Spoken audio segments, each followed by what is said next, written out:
Hello friends, welcome to study group Pathshala. मैं विलास और आज की क्लास में डिस्कस करेंगे प्रॉफिट एंड लॉस के कुछ इंपॉर्टेंट क्वेश्चंस को। और दोस्तों ये पार्ट 2 होगा, इसके पहले ये पार्ट्स को जरूर देख लीजिएगा। सारे जितने भी इंपॉर्टेंट क्वेश्चंस हैं वो सब हम लोग यहाँ पर डिस्कस करने वाले हैं और कंप्लीट सोल्यूशन आपको यहाँ पर मिलेगा सारे इंपॉर्टेंट क्वेश्चंस का। राइट, तो अच्छे से आप इनको तैयार करिए और शुरुआत करते हैं आज की क्लास की हम लोग। तो पहला क्वेश्चन दोस्तों क्वेश्चन नंबर 16 से शुरुआत करेंगे। इसके पहले का ऑलरेडी हम लोग क्वेश्चंस कर चुके हैं। ठीक है, आपसे दोस्तों कहा जा रहा है कि a person sells a table at a cost price of at a profit of 10% if he had bought the table at 5% less cost and sold for 80 rupee more, he would have gained 20%. ठीक है, the cost price of the table is right. तो एक व्यक्ति जो है एक मेज को 10% लाभ पर बेचता है। यदि वह मेज को 5% कम में खरीद कर 80 रुपए अधिक में बेचता तो उसको क्या होता, 20% का लाभ होता। ठीक है, तो मेज का लागत मूल्य आपको बताना है कि मेज का लागत मूल्य क्या होगा। ठीक है, बहुत ही आसान क्वेश्चन कह सकते हो आप, लेकिन अगर आपको इसका कॉन्सेप्ट नहीं पता तो बहुत टफ क्वेश्चन बन जाएगा आप लोगों के लिए। और ये क्वेश्चन बहुत बार रिपीट हो चुका है, एसएससी में बहुत बार पूछा जा चुका है। ठीक है, इस तरह से क्वेश्चंस आपके मिलते हैं एग्जाम में, तो आप करोगे कैसे है देख लो। पहली केस आपसे कहा जा रहा है कि 10% लाभ पर व्यक्ति जो है बेच रहा है, तो आप कह सकते हो कि 100 रुपए अगर आपने कॉस्ट मानी, 10% लाभ पर बेचेंगे तो 110 रुपए का बेचेंगे। ठीक है, 100 की चीज 10% लाभ पर बेचेंगे तो 110 की बेचेंगे। राइट, अब दूसरे केस में कह रहे हैं कि अगर उसने 5% लस में खरीदी होती, अगर 5% कम में खरीदी होती, यानी 5% कम में खरीदता तो 100 की चीज 95 की खरीदता हो। ठीक है, अब वो कह रहे हैं कि अगर उसने 80 रुपए अधिक में बेचा होता तो 20% का लाभ होता, 20% का लाभ होता। तो लाभ किस पे होता, 95 रुपए पर होता। इसका 20% कितना हो जाएगा भाई, 19 रुपए हो जाएगा, यानी 19 रुपए का फायदा हो जाता 95 रुपए पर। तो वो कितने का बेचता है इसको, 114 रुपए का बेचता बेसिकली। ठीक है, 114 रुपए का बेचता। ठीक है, अब देखो यहाँ पर डिफरेंस कितने का आ रहा है, 4 रुपए का आ रहा है। और यहाँ पर क्वेश्चन में डिफरेंस दे रहे हैं 80 रुपए अधिक में अगर बेचता, अधिक या कम आता है तो डिफरेंस होता, आपको पता है। 4 वाली वैल्यू जो है 4 रुपए, यहाँ पर परसेंटेज में डिफरेंस 4 का आ रहा है, वैल्यू एक्चुअल वैल्यू 80 रुपए का आ रहा है। यानी हम कह सकते हैं 4 वाली वैल्यू किसके बराबर होगी, 80 रुपए के बराबर होगी। ठीक है, तो 4 वाली वैल्यू 80 के बराबर, 1 वाली वैल्यू 20 के बराबर हो गई। आपको निकालनी है कॉस्ट प्राइस यानी 100 वाली वैल्यू, तो 100 वाली कितने के बराबर हो जाएगी, जस्ट 2 जीरो हम लोग बढ़ा देंगे 20 में, यानी 2000 के बराबर हो जाएगी। यानी सही उत्तर हमारा कितना हो जाएगा दोस्तों, 2000 हो जाएगा, यानी C is the right answer. Right, तो इस तरह से दोस्तों आप लोग कर सकते हो इस क्वेश्चन को बहुत ही ज्यादा सिंपल वे में, बहुत ही आसान तरीके से। और आई होप ये क्वेश्चन आप लोगों को समझ में आ गया होगा और इजीली आप लोग इसको कर लोगे एग्जाम में भी। ठीक है फ्रेंड्स, तो इस तरह से आप इस क्वेश्चन को करेंगे। आगे हम लोग बढ़ते हैं अगले सवाल की ओर। अगला सवाल दोस्तों, अगला काफी आसान से सवाल है, क्वेश्चन नंबर 17, और ये 2003 में पूछा गया था सीजीएल में ही। आपसे दोस्तों कहा जा रहा है नमक की कीमत में 20% कमी हो जाने के कारण एक व्यक्ति 100 रुपए में 4 किलोग्राम नमक अधिक खरीद सकता है। तो नमक की घटी हुई कीमत प्रति किलोग्राम ज्ञात करें। ठीक है, यहाँ पर आपको पता है 20% रिडक्शन हो रहा है प्राइस का। तो जो सॉल्ट है परचेजर जो है वो 4 किलो ज्यादा खरीद पा रहा है 100 रुपए में। ठीक है, 100 रुपए में 4 किलो ज्यादा खरीद पा रहा है, इसने मतलब 100 रुपए में 20% का रिडक्शन होगा, तो 20 रुपए का रिडक्शन होगा, 20 रुपए की कमी आएगी। इसी 20 रुपए में वो कितना अधिक खरीद पा रहा है, 4 किलो अधिक खरीद पा रहा है, यानी 4 से आप भाग कर दो तो 1 की कॉस्ट कितनी आ जाएगी, 1 किलो की कॉस्ट आएगी 5 रुपए। अब ये 5 रुपए कौन सी कॉस्ट आएगी, ये घटी हुई प्राइस आएगी, घटी हुई कॉस्ट आएगी। ठीक है, तो हमें एक घटी हुई कीमत बतानी है, तो यही हो जाएगी 5 रुपए ही हो जाएगी, जस्ट 5 रुपीज ही हमारा आंसर हो जाएगा। ठीक है, अगर आपसे कहते हो ओरिजिनल कीमत क्या होगी, तो आप उसको किससे कंपेयर कराते हैं, 20% कमी के बाद आई, यानी 80% वाली वैल्यू 5 है, 100 वाली कितनी होगी, तो आप उसको इस तरह से कंपेयर कराते हैं। राइट, तो इस तरह से दोस्तों आप लोग इस तरह के क्वेश्चंस को आसानी से कर सकते हो, जस्ट सिंपली आपको यहाँ पर कॉन्सेप्ट का यूज करना है। राइट, आगे बढ़ते हैं अगले सवाल की ओर। अगला सवाल काफी ज्यादा इंपॉर्टेंट, क्वेश्चन नंबर 18, और ये भी 2003 का क्वेश्चन है। ये काफी इंपॉर्टेंट क्वेश्चन होते हैं, आप लोग समझना जरा इसको कैसे करेंगे। आपसे कहा गया profit after selling a commodity for 524 is same as loss after selling for ₹452। ठीक है, the cost price of the commodities. किसी वस्तु को 524 रुपए में बेचने पर जो लाभ है उस वस्तु को 452 रुपए में बेचने पर हुई हानि के समान है। तो वस्तु का क्रय मूल्य कितना होगा ये आपको बताना है। ठीक है। अब देखो इसको कैसे करोगे, आप लोग को पता है अगर हम उसको 524 रुपए में बेचेंगे तो यहाँ पर हमें प्रॉफिट होगा, और अगर हम इसको 452 रुपए में बेचेंगे तो लॉस होगा, और प्रॉफिट एंड लॉस दोनों आपस में बराबर है। ठीक है, तो प्रॉफिट जो है बराबर है लॉस के, तो हम ये कह सकते हैं प्रॉफिट और लॉस के बीच में 1:1 का रेशियो है। इनके बीच में डिफरेंस कितने का हो जाएगा, 2 का हो जाएगा, क्योंकि दोनों अपोजिट चीजें हैं। अपोजिट चीजों के बीच में हम डिफरेंस निकालते हैं तो दोनों को जोड़ देते हैं। ठीक है, 2 टोटल डिफरेंस होगा, और यहाँ पर डिफरेंस कितने का आ रहा है भाई, यहाँ पर डिफरेंस ले लेंगे, 4 में से 2 हो जाएगा, और 12 में से 5 जाएगा तो 7 हो जाएगा, यानी 72 का डिफरेंस आ गया। 2 वाली वैल्यू 72 के बराबर, 1 वाली वैल्यू 36 के बराबर हो जाएगी। ठीक है, अब आप जिससे चाहो उससे निकाल लो। लॉस वाले से अगर निकालोगे तो 452 रुपए आ रहा है, ये 36 रुपए लॉस आने के बाद है, तो लॉस इसमें हम जोड़ देंगे, यानी 36 रुपए जोड़ देंगे, तो 8 ही हो गया, 8 ही हो गया, 4 ही हो गया, यानी 488 रुपए की आ जाएगी इसकी कॉस्ट प्राइस आ जाएगी। ठीक है, सीपी कितना आ जाएगा, 488 आ जाएगा, 488 यहाँ पर आपका राइट आंसर हो जाएगा। राइट फ्रेंड्स, तो इस तरह से दोस्तों आप लोग इसको कर सकते हो बहुत ही ज्यादा आसान तरीके से, बहुत ही सिंपल वे में, और आई होप ये क्वेश्चन आप लोगों को क्लियर हो गया होगा। राइट, आगे बढ़ते हैं दोस्तों, अगला सवाल देखते हैं। क्वेश्चन नंबर 19, इसमें आपसे बोला गया 100 oranges are bought for ₹350 and sold at the rate of 48 per दर्जन, द परसेंटेज ऑफ प्रॉफिट और लॉसेस। ठीक है, यानी 350 रुपए में 100 संतरे खरीदे गए, तो एक की कॉस्ट कितनी हो जाएगी भाई, 350 रुपए के खरीदे जा रहे हैं, कितने संतरे, 100 संतरे, 100 से भाग कर दोगे तो 3.5 यहाँ पर कॉस्ट आ जाएगी, सीपी आ जाएगी एक संतरे की। ठीक है, बेचा कितने के हिसाब से जा रहा है, देखो 48 रुपए प्रति दर्जन के हिसाब से बेचा जा रहा है, यानी एसपी कितना हो जाएगा भाई, 48 रुपए के हम लोग बेच रहे हैं एक दर्जन, यानी 12, तो 1 रुपए की कॉस्ट आ गई 4 रुपए। ठीक है, 4 रुपए यहाँ पर एसपी आ गया। अब आपको पता है 3.5 रुपए सीपी है और 4 रुपए क्या है, एसपी है, इनके बीच में डिफरेंस कितने का है, 0.5 रुपीज का। 0.5 रुपीज का हमें यहाँ पर प्रॉफिट हो रहा है, कितने पर, 3.5 पर हो रहा है, तो 100 पे कितना होगा। ठीक है, इसको आप पॉइंट से पॉइंट हटा दोगे, 5 सत्ते 35, यानी 1/7 हो गया इंटू 100। 1/7 आपको पता है 14/2/7% होता है, और यहाँ पर प्रॉफिट आ रहा है। ठीक है, प्रॉफिट आ रहा है तो प्रॉफिट वाला आंसर हो जाएगा, यानी डी हमारा करेक्ट आंसर हो जाएगा। ठीक है दोस्तों, तो इस तरह से इसको आप बहुत ही सिंपल वे में कर सकते हो, और आई होप ये क्वेश्चन आप लोगों को समझ आ गया होगा कि कैसे करना है। राइट दोस्तों, आगे बढ़ते हैं, अगला सवाल देखते हैं हम लोग। अगला सवाल है क्वेश्चन नंबर 20, और ये 2003 का क्वेश्चन है सीजीएल का। दोस्तों आपसे पूछा जा रहा है, man bought an old typewriter for ₹12,000 and spend 200 on its repair. ठीक है, he sold for ₹1680, then his profit percentage is.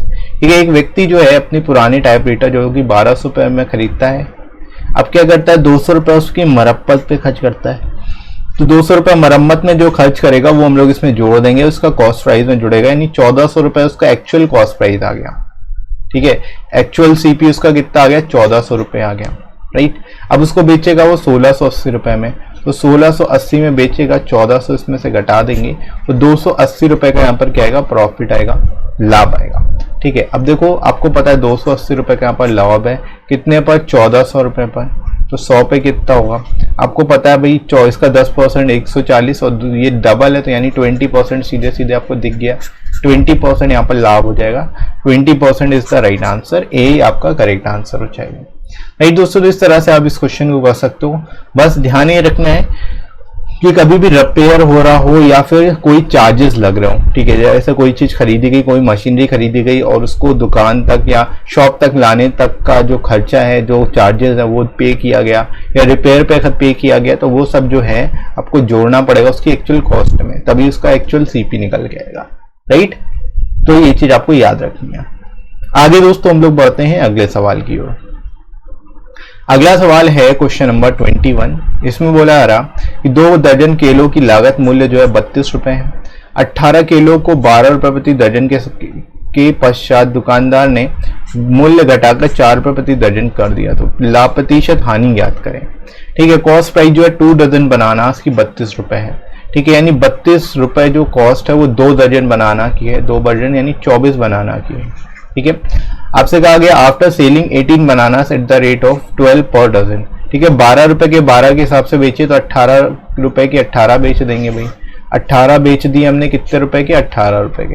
ठीक है, अब क्या कहा जा रहा है कि बाकी जो प्राइस है वो रिड्यूस कर दिया गया 4 रुपये पर डजन, तो उसका लॉस कितना होगा। अभी देखो टोटल 24 खरीदे थे तो 24 बेचने पड़ेंगे, 18 हमने बेच दिए, बचे कितने भाई, 6 और बेचने पड़ेंगे। तो 6 4 रुपए प्रति दर्जन के हिसाब से बेच रहे हैं तो 2 रुपए के बिक जाएंगे 6, ठीक है। तो टोटल जो हो जाएगा यहाँ से 24 बिक गए। कितने के बिके भाई, 20 रुपए के बिके। यहाँ पर खरीदे हमने कितने के थे, 32 रुपए के खरीदे थे। तो नुकसान कितने का हुआ, 32 और 20 में डिफरेंस कितने का, 12 रुपए का। 12 रुपए का हमारा क्या हो गया, यहाँ पर नुकसान हो गया, ठीक है, लॉस हो गया। कितने पे काउंट करेंगे, सीपी पे काउंट करेंगे, यानी 32 रुपए पे। 100 में कितना होगा ये निकालना है। 4 से डिवाइड कर दो भाई, 4 3 12 और 8 चौको 32, ठीक है, इंटू 100। अब बताया आपको 1/8 जो होता है, 1/8 12.5% होता है, 12.5% होता है, ठीक है। तो 3/8 कितना हो जाएगा, 37.5% हो जाएगा, ठीक है। फ्रैक्शनल वैल्यू आपको अगर पता है तो आप आसानी से निकाल सकते हो, आपको वो कैलकुलेशन करने की जरूरत नहीं पड़ेगी। डी आपका यहाँ पर राइट आंसर हो जाएगा, राइट दोस्तों। तो इस तरह से ऐसे क्वेश्चंस को बहुत ही सिंपल वे में कर सकते हो, और आई होप ये क्वेश्चन आप लोग समझ पाए होंगे बहुत ही बढ़िया तरीके से, ठीक है। आगे बढ़ते हैं, अगला सवाल देखते हैं दोस्तों। अगला सवाल है क्वेश्चन नंबर 22। इसमें देखो आपसे कहा गया, the price of a jewellery passing through 3 hands rise on the whole by 65%. If the first and second sellers earn 20%, 25% profit respectively, the profit earned by the third seller is, ठीक है। आपको पता है किसी आभूषण की कीमत में 65% की बढ़ोतरी हो जाती है जब वह एक के बाद एक 3 लोगों द्वारा बेची जाती है, ठीक है। यदि प्रथम और द्वितीय विक्रेता 20% और 25% का लाभ कमाया तो तीसरे विक्रेता का लाभ कितना है आपको बताना है, ठीक है। देखो बहुत ही सिंपल सा कॉन्सेप्चुअल क्वेश्चन है। अब आप लोग करोगे ऐसे, ये समझ लो इसको। आपने क्या किया, कॉस्ट प्राइस मान ली 100 रुपया, ठीक है। तो पहले वाला जब बेचेगा 20% प्रॉफिट पर बेचेगा, नहीं 100 की चीज 120 की बेच देगा वो, ठीक है। अब ये 120 जो है दूसरे के लिए कॉस्ट प्राइस होगी और ये तीसरे को बेच देगा कितने रुपए का, पर 25% प्रॉफिट पर। 25% प्रॉफिट पर बेचेगा तो ये इसका इस 25% कितना होगा, 1/4। तो ये 1/4 इसका कितना हो जाएगा, 30 हो जाएगा। 30 120 में जोड़ेंगे तो 150 हो गया, यानी 150 रुपए का बेच देगा। पहले व्यक्ति को यह मिल गई 150 रुपए को, दूसरी की मिल गई 150 रुपए।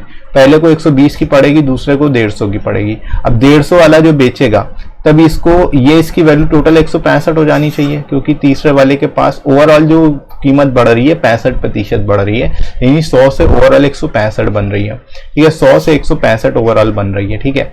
तो 65%। अब देखो यहाँ पर डिफरेंस कितने का है, यहाँ पर डिफरेंस 15 का आ रहा है। कितने पर आ रहा है, 150 पर आ रहा है। 150 पर 15 रुपए का डिफरेंस, तो 100 पे कितना हो जाएगा, सीधे सीधे 10% हो गया, 10% हो गया। यानी तीसरे वाले ने जो लाभ कमाया होगा वो कितना कमाया होगा, 10% कमाया होगा, ठीक है। यानी 10% is the right answer, right दोस्तों। तो इस तरह से आप लोग इसको बहुत ही सिंपल वे में कर सकते हो, और आई होप ये क्वेश्चन आप लोग को समझ आ गया होगा, ठीक है दोस्तों। आगे बढ़ते हैं, अगला सवाल। अगला सवाल काफी इंपॉर्टेंट है और ऐसे क्वेश्चन काफी ज्यादा कंफ्यूज करते हैं, आप लोग समझिएगा ध्यान से। आपसे कहा गया कपड़ा व्यापारी 33 मीटर कपड़ा बेचकर 11 मीटर कपड़े के विक्रय मूल्य के बराबर लाभ कमाता है, तो प्रतिशत लाभ ज्ञात करें, ठीक है। Cloth merchant selling 33 metre of cloth obtain a profit equal to selling price of 11 metres of cloth, then profit is, ठीक है। अब देखो आपको पता है वो सेल कर रहा है और प्रॉफिट हो रहा है। प्रॉफिट बराबर क्या होता है आपको पता है, जो हमारा एसपी है, एसपी में से हम सीपी घटा देते हैं तो ये प्रॉफिट के बराबर हो जाता है। बस यही कॉन्सेप्ट आपको लगाना है। यहाँ पर पता है जो प्रॉफिट है वो 11 के बराबर है, 16 जो है सेलिंग प्राइस के बराबर है, 16 आर्टिकल के सेलिंग प्राइस, 16 जो मीटर क्लॉथ है उसके बराबर है। तो हम ये कह सकते हैं कि 11 एसपी जो है 11 एसपी सेलिंग प्राइस के बराबर है, क्योंकि ये बराबर कर देंगे। यहाँ पर कितना हम बेच रहे हैं, 33 मीटर बेच रहे हैं, तो 33 मीटर एसपी माइनस सीपी कर देंगे यहाँ पर, ठीक है। एसपी माइनस सीपी कर देंगे, तो यहाँ पर आप ये एसपी इधर आके अब इसमें गुणा करोगे तो 33 एसपी आ जाएगा माइनस 33 सीपी आ जाएगा। एसपी ये इधर एक लेके आएंगे और इस वाले को इधर लेके आएंगे, तो 33 सीपी मिल गया बराबर 22 एसपी मिल जाएगा, ठीक है। तो सीपी और एसपी के बीच में हमें रिलेशन यहाँ पर मिल गया 22 और 33 का, ठीक है, यानी 2 और 3 का, ठीक है। 2 और 3 का रिलेशन मिल गया। अब डिफरेंस कितने का देखो, यहाँ पर इनके बीच में 1 का डिफरेंस है। एक प्रॉफिट है, कितने पे काउंट करेंगे भाई, 2 पे, क्योंकि कॉस्ट प्राइस 2 है, सीपी हमारा 2 है, तो 1/2 इंटू 100 कर दो भाई। प्रॉफिट परसेंटेज कितना आ जाएगा, यहाँ से प्रॉफिट हमारा 50% आ जाएगा, 50% आ जाएगा, ठीक है। यानी सही उत्तर हमारा कितना हो जाएगा, 50% हो जाएगा। 50% इज द राइट आंसर, ठीक है दोस्तों। तो इस तरह से आप ऐसे क्वेश्चन को कर सकते हो, और आई होप ये क्वेश्चन आप लोग को समझ आ गया, ठीक है, आगे बढ़ते हैं दोस्तों, अगला सवाल देखते हैं। अगला सवाल क्वेश्चन नंबर 24 और ये सीजल का सवाल है। आपसे कहा जा रहा है an item costing 840 was sold by a shopkeeper at a gain of 10% and it was again sold by the new buyer at the loss of 5%. तो find the selling price of the item. ठीक है, आसान तो सवाल है। 840 रुपए की वस्तु जो है दुकानदार ने 10% लाभ पर बेच दी। अब 840 रुपए कॉस्ट थी, 10% लाभ पर बेचेंगे यानी 84 रुपए का लाभ होगा इस पे। ठीक है, इसका 10% 84 हो जाएगा, 84 इसमें जोड़ दो तो 8 4 12, 924 रुपए की बेसिकली बेच दी। अब जो दूसरा जो है पुनः 5% हानि पर बेच दिया जाता है, इसका 5% कितना जाएगा, 10% हो जाएगा 92.4। 5% कितना हो जाएगा, जस्ट 2 से भाग कर दो यानी 46.2 हो जाएगा। 46.2 इसमें से क्या करना है, आपको घटा देना है। ठीक है, तो 0.8 इधर बच गया, 3 यानी 13 में से 6 जाएगा तो 7 बच गया, राइट। और यहाँ से 11 में से 4 जाएगा तो 7 और ये 8 यानी 877.4 आ जाएगा। 877.80 कर सकते हो आप, यानी ए आपका सही उत्तर हो जाएगा, राइट। तो आसान सा सवाल था, इजीली आप ऐसे क्वेश्चंस भी कर सकते हो, राइट। और आई होप ये क्वेश्चन आप लोग को समझ आ गया होगा। आगे बढ़ते हैं, अगला सवाल। अगला सवाल है क्वेश्चन नंबर 25, सीपीओ का क्वेश्चन है, 2003 में पूछा गया था। ठीक है दोस्तों, तो आपसे कहा जा रहा है by selling an article at 2/3 of the mark price there is a loss of 10%, the profit percent when the article is sold at the mark price. ठीक है, आपसे कहा गया किसी वस्तु को उसकी अंकित मूल्य के 2/3 मूल्य पर बेचा जाता है तो 10% की हानि होती है, तो उस वस्तु को अंकित मूल्य पर बेचने पर कितने प्रतिशत का लाभ होगा। ठीक है, देखो सिंपल सा क्वेश्चन, आपको पता है सेल कर रहे हैं आर्टिकल को, तो एसपी ऑफ 2/3 ये मार्क प्राइस के बराबर है, एमपी के बराबर है, तो एसपी और एमपी के बीच में रिलेशन कितना आ जाएगा, 2 और 3 का रिलेशन आ जाएगा। ठीक है, तो एसपी और एमपी के बीच में रिलेशन आपको मिल गया 3 और 2 का। अब आपको पता है कि यहाँ पर लॉस हो रहा है 10% का, बेचने पर 2 वाली वैल्यू जो है 10% का लॉस हो रहा है, इसमें 10% की हानि हो रही है, तो ये 9 वाली वैल्यू है। 10 अगर आप 90 कर लो, अगर 100 मानते हो तो 90 वाली वैल्यू है, आपको 100 वाली वैल्यू निकालनी है। कॉस्ट प्राइस निकल के आ जाएगा, सीपी निकल के आ जाएगा। ठीक है, 10 से 10 काट लोगे तो ये हो गया 20/9। ठीक है, कॉस्ट प्राइस कितना हो गया, 20/9 हो गया। अब 9 से बाकी में भी गुणा कर देंगे तो हमें यहाँ पर रेशियो मिल जाएगा। देखो 20 ये सीपी आ गया, 9 का इसमें करेंगे तो 18 और 9 × 3 हो गया 27। ठीक है, तो सीपी एसपी और एमपी के बीच में 20, 18 और 27 का रिलेशन आ गया। अब आपसे पूछा रहा है कि जब उसको मार्क प्राइस से बेचेगा तो प्रॉफिट कितना होगा। ठीक है, यानी 20 वाली चीज 27 की बेची जाएगी, 7 रुपए का प्रॉफिट होगा, कितने पर, 20 पर, तो 100 पे कितना होगा। ठीक है, यानी 5 से गुणा कर देना है सीधे सीधे, यानी 35 हो जाएगा। 35% ओवरऑल प्रॉफिट हो जाएगा। 35 इज द राइट आंसर, 35% आपका उत्तर हो जाएगा। ठीक है दोस्तों, इस तरह से आप लोग इस क्वेश्चन को कर सकते हो और आई होप ये क्वेश्चन भी आप लोग को क्लियर हो गया होगा ये कैसे करना है, राइट फ्रेंड्स। तो ऐसे ही आप लोग इन क्वेश्चंस को करेगा आसानी से।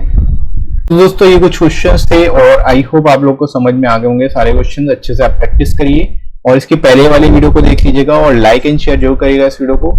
इसकी पूरी प्लेलिस्ट को देख लीजिएगा, डिस्क्रिप्शन में आपको लिंक मिल जाएगा।